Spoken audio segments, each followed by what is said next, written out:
kita dapat mengetahui tahapan pertumbuhan tanaman padi dan langkah-langkah yang harus diambil pada langkah selanjutnya.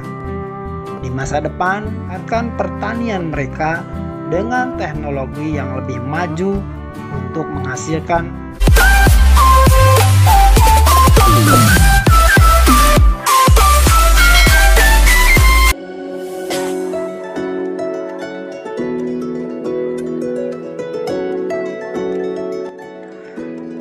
60% penduduk Tiongkok hidup dengan nasi sebagai makanan pokok mereka, dan sebagian besar beras merupakan produk ibu kota beras di Provinsi Heilongjiang, Tiongkok Timur Laut.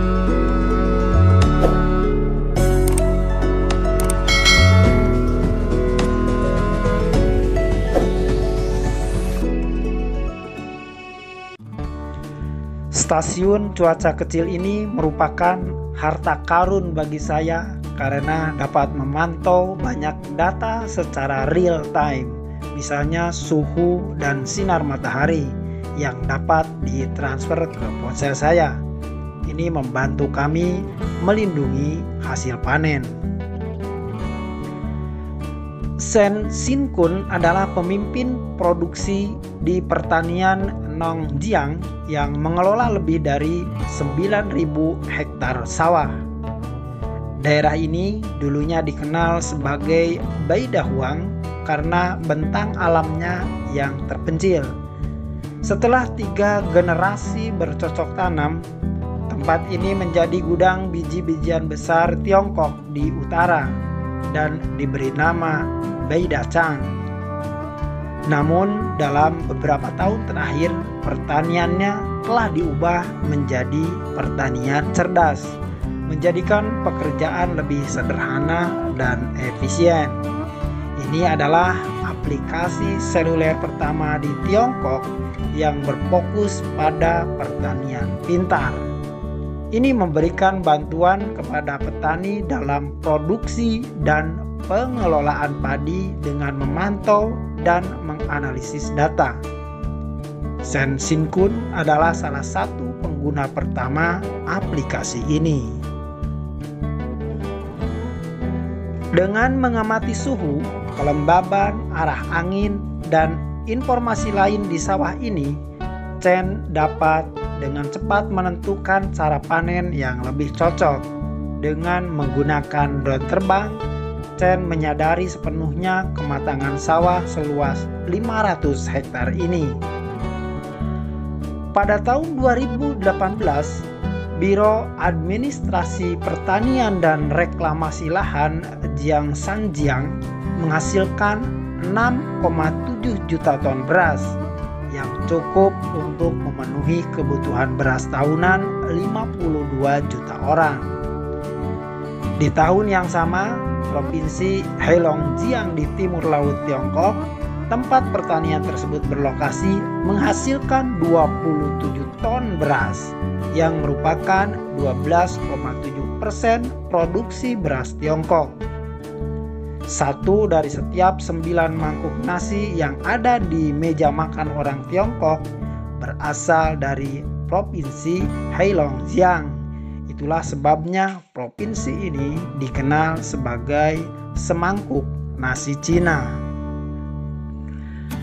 Selama musim panen tahunan, masalah tersulit yang dihadapi Chen adalah mengordinasikan penyelesaian kerugian antara perusahaan asuransi dan petani. Memang sangat sulit. Anda tidak bisa menentukan luas areal penginapan hanya dengan mata kepala. Ayah saya dulu bekerja di sini dan dia membutuhkan waktu hampir sebulan untuk memahami situasi dasar tanah seluas 9.884 hektar tersebut. Tahun ini, pembaruan pada fitur aplikasi membantunya memecahkan masalah ini. Klaim asuransi pertanian kami akan diselesaikan dengan menggunakan satelit penginderaan jauh ini. Mari kita gunakan sebidang tanah di layar ini sebagai contoh. Area TIA menunjukkan tanah petani. Anda dapat mengkliknya. Ujung utara ladang ini menunjukkan bahwa petani mempunyai 1117 hektar tanaman yang tertancap atau rata. Bidang merah di layar menunjukkan betapa seriusnya penginapan tersebut. Wilayah hijau melambangkan beras yang tidak diinapkan.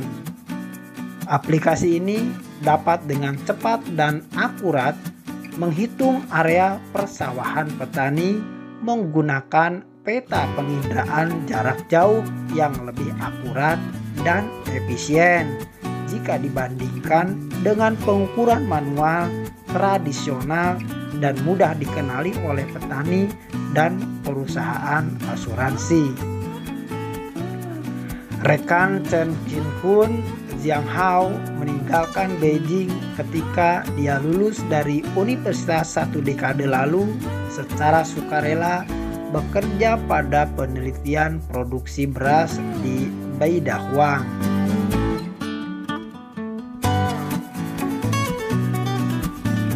Chen datang ke pusat data besar hari ini untuk meminta nasihat Jiang tentang manajemen ilmiah pertanian pintar.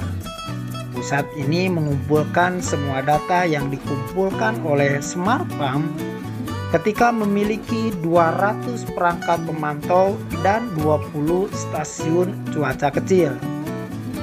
Perangkat ini mengirimkan data dalam jumlah besar ke pusat data besar kami setiap menitnya yang mengarah pada analisis dan penelitian data. Setelah data produksi dirangkum, pakar Big Data membuat model data. Hal ini membentuk database informasi sawah yang membantu petani menanam padi dengan lebih efisien.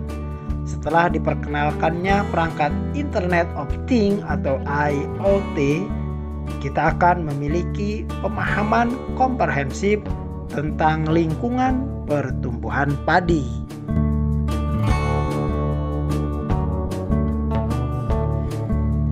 Misalnya keadaan cuaca, penerangan, suhu, kecepatan angin, suhu air dan ketinggian sawah, serta informasi suhu dan ketinggian lumpur. Kita dapat mengetahui tahapan pertumbuhan tanaman padi dan langkah-langkah yang harus diambil pada langkah selanjutnya.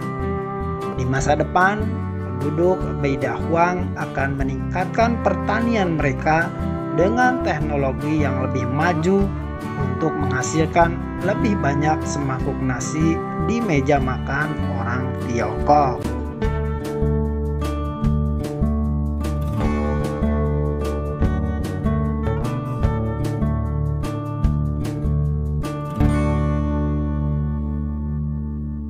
Terima kasih sudah nonton. Jangan lupa like, subscribe, dan share ya.